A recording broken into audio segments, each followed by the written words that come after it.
So without further ado, I want to introduce our keynote speaker, Moisés Moreno-Rivera, who is the Assistant Secretary for Equity and Environmental Justice since 2021, July, I think, right? Yeah. So Moisés leads efforts to cultivate and embed principles of environmental justice, equity, diversity, and inclusion into the work of the agency and its 26 members departments. More topic appropriate for this audience, I cannot think of anything else. Prior to this, Moisés was the Assistant Tribal Liaison at the California Water Board, where he led the internal tribal consultation policy implementation efforts and helped establish the framework for newly designated statewide tribal coordinators. He also helped institute Cal EPA's Affiliate Groups Program, an agency-wide effort to create an equitable and inclusive community for historically underrepresented employee groups. He holds a Bachelor's of Arts in Peace and Conflict Studies from the University of California, Berkeley, and a Master of Arts in Latin American Studies from the University of Florida. So I want to welcome Moisés to the event and to the Berkeley campus. Welcome back, since you were here as a student and not long ago. So we're delighted to have you, and please, the podium is yours. Thank you.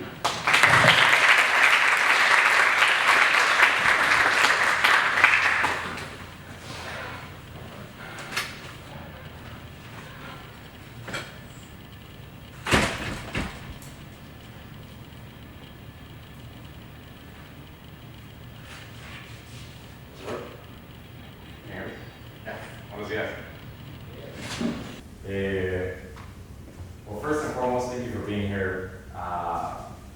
Walking in and seeing the posters and then seeing the focus, I know how much research it takes and dedication. And I want to make a request to the professors that if there's a way that we could get those posters emailed or the materials emailed so that I could share with our agency colleagues and with Cal EPA, the Natural Resources Agency. So thank you so much for the work, because this is really about you all. Mi nombre es Moisés Moreno-Rivera, and I humbly serve as the inaugural Assistant Secretary for Equity and Environmental Justice at the Natural Resources Agency. And I say inaugural because while the agency has had an environmental justice policy since 2003, I'm the first person that the agency hired, essentially, and the governor appointed to be in this role, which is really, really exciting. Lupe specifically asked me to talk about how I got to Berkeley, my time here, the importance of research, networking, and collaboration. So I'm going to try to do my best to hit all the different things that Lupe set forth for today. I grew up in the East Coachella Valley. I grew up in a town called Mecca, and it's in the northern part of the Salton Sea. So if anybody has ever been to the Coachella Valley, have gone to the Coachella Music Festival. It's about 15 to 20 minutes away from there. It's a very vibrant, beautiful community, and the professor talked about pupusas. I was just home on Saturday, and I was welcomed by some delicious pupusas from my neighbors. So that was really, really exciting. That area also suffers from a forever drying Salton Sea, and there's exposed fly that is a public health concern. That area also has naturally occurring arsenic. A lot of the communities in the neighborhoods within the community that I grew up do not have safe or affordable drinking water. That area also has been exposed to toxic dump. In fact, when I was in high school, there was toxic burnings, and sometimes we couldn't have physical education because we had to go inside the gym. I don't know if you remember this one of my high school classmates, and tell their friends that's here. We used to be told to go inside the gym because of the toxic burnings. And growing up, it was just one of those, because everybody was experiencing it, it was normalized. And it wasn't until I came to college when I was here at Berkeley that I realized that what was normal to me should not be normal to anyone. That being able to bring in bottled water to your home was not the norm for most Californians. That you have to go inside the gym during physical education because there was a toxic burning that was taking place. It was not normal. And it made me really question. I came in as a political science major. I wanted to study U.S.-Russia relations. And as I started taking classes, I started reflecting on my own community. And I started reflecting on what can I do to actually study that can make an impact. And still kind of adhere to my interests and needs. So I studied human rights violations, and I wrote my own concentration under the Peace and Conflict Studies major. I specifically wanted to study, somebody mentioned Michoacan, I wanted to study why, in my community where I grew up, there were 6,000 Purépecha from Michoacan that have moved into my community. And while migrants come for all sorts of reasons, indigenous people are intrinsically tied to the land. And I really couldn't understand why nobody was really paying attention to why there was this beautiful ethnic group that was coming. And it's not that I didn't want them to come, it was just what is happening when you're in your community that is forcing you to come to this area that has an exposed playa, this community that has unsafe drinking water, and you want to live here. So what is happening there that you want to live with unsafe housing conditions? So it really made me question. And here at Berkeley, I had the opportunity to, there was some awesome professors that really, they're like, we don't have the answers for you, but we could expose you. And I was very inquisitive. And when I graduated, I really made it a point to say, well, I studied human rights. These are some of the issues that concern me. But I still didn't have all the answers, all the questions answered, right?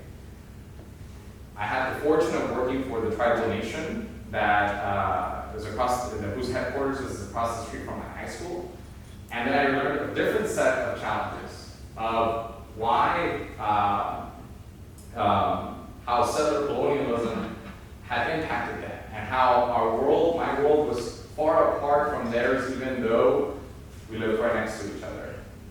And I was like, well, it exposed me to indigenous issues in the United States, and how the tribal nation, Torres Martinez, was providing housing to this community that was coming from Michoacan. They were the only ones that were providing affordable housing. Yet the infrastructure was not really all there. I was still so passionate to learn more about the indigenous migrants that were coming from Michoacan. Then as part of my work, I realized that there was Triqui, Zapotec, Mixtec coming to all different parts of California. In the Central Valley, there's vibrant indigenous populations. In the Central Coast, in the East Coachella Valley, in LA. There was just a language story map that was developed by some Oaxacan advocates in the LA area. And as I was growing up, I was just like really, why are people coming? And while I care about human rights violations, I hadn't connected the dots of the intrinsic relationship between human rights violations and natural resource extraction and land use and policies. And it wasn't until I went to grad school that those dots really started connecting for me. I went to the University of Florida, and my background was to study state terror in Mexico, and I wanted to study crimes against humanity. I wanted to study forced disappearance of persons and social issues. And the first event that I studied, that I was in Mexico City, the advocates I was working with are like, we're going to take you to a water rights rally. And I'm like, why are you taking me to a water rights rally when I want to focus on the forced disappearance of persons? I'm like, well, boy, there's this community that Mexico City has just annexed, and they have their own well, and in the whole community, the whole area, they have one of the last remaining aquifers, and then they have safe drinking water. However, there's this development over here that wants to take place, and they don't have water, and they want to pump in. And And when the community started rising up to protect their water, they felt government repression. And at first it was like, well, they were starting imprisoning folks. Then eventually the advocates and the leaders themselves were started being disappeared. So then it created this moral dilemma of, do I go and find my loved one? Or do I continue fighting for my water? And it wasn't until those dots that were connected to me, I was like, whoa, this is deep. What has happened in California? And I started, like, well, I'm from California, I want to be able to help my community. And what's currently happening in Mexico, made me realize that already happened in California and the United States with California Native American tribes and just tribal nations across our country. And it made me realize well, if that's happening there, what are some learned outcomes? What can we do? And I came back to California and I really wanted to focus on the human right to water. And I wanted to help advance the human right to water in California. And seeing the posters outside and seeing, some of the students that were citing Cali PA's Calamaro screen. Some of the students, one of the posters was talking about language access, environmental racism, institutional racism, redlining. A lot of the posters that are there are really touching on these topics. And all of that was just, I realized how interconnected the environmental justices are here to those to Latin America. And that these issues are not time and place, right? It's been throughout. And what has helped me while studying here, and while studying in graduate school, was connecting these pieces to be a better advocate. Never in my mind did I think I was going to be a public servant. And in fact, I was protesting against government for their lack of advancing the human right to water and other issues. And it was in my advocacy that I learned that there was an agency that wanted to change the way that it historically engaged with the public, and it wanted to change its policies. And I was recruited to go to work for the California Water Boards. And it was at a time where advocates had already passed the human right to water law in California, and it was at a time where they're like, how do we fund this law? And what is it going to look like moving forward? And I got to be in the thick of it. I got to be involved working with advocates, working with the government, and helping advance this critical piece. The data showed that there was 1 million Californians that didn't have safe drinking water. But unlike Flint, Michigan, where it was around 250,000 people on one city, in California we have drinking water systems or small water systems that had 7 people being served, 15 people being served, 500 people being served. So when you aggregate it across the state, all of these collectively didn't have, it made up over 1 million Californians. And this is for the data that the state had, not for the data that the state doesn't have. And I mention this because you're at a point where you, Latinos in the environment, you're doing awesome research. And I was talking with one of the professors yesterday of the gaps in data, what that looks like, and what academics, what students could do to fill in those gaps. It was one professor from UC Davis that made the connections between nitrate contamination and safe drinking water, and how he intrinsically connected these dots. Professor Jonathan London from UC Davis, and it changed policy. It changed how the state addressed these issues. So while you're here at my work, I get to continue to work with academics, continue to work with students. I was talking to some of the presenters that you're going to hear from later today, yesterday, and I asked the question, have you heard of UC Sacramento?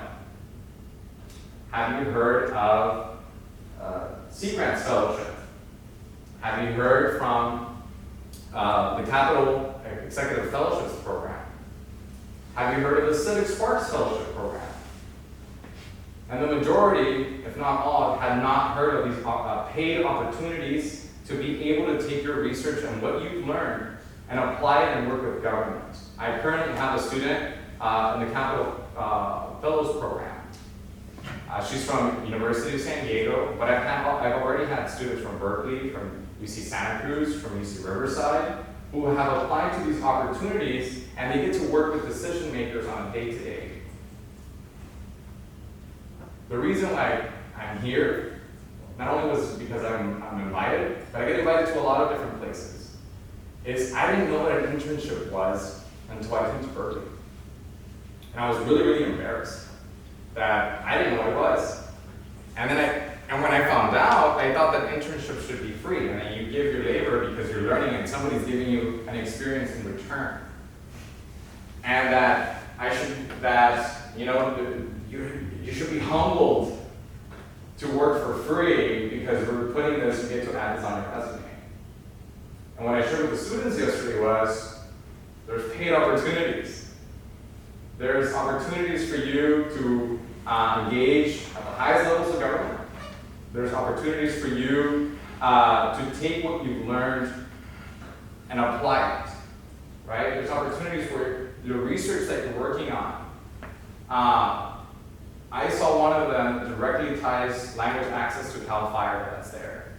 Well, the Natural Resources Agency oversees CAL FIRE.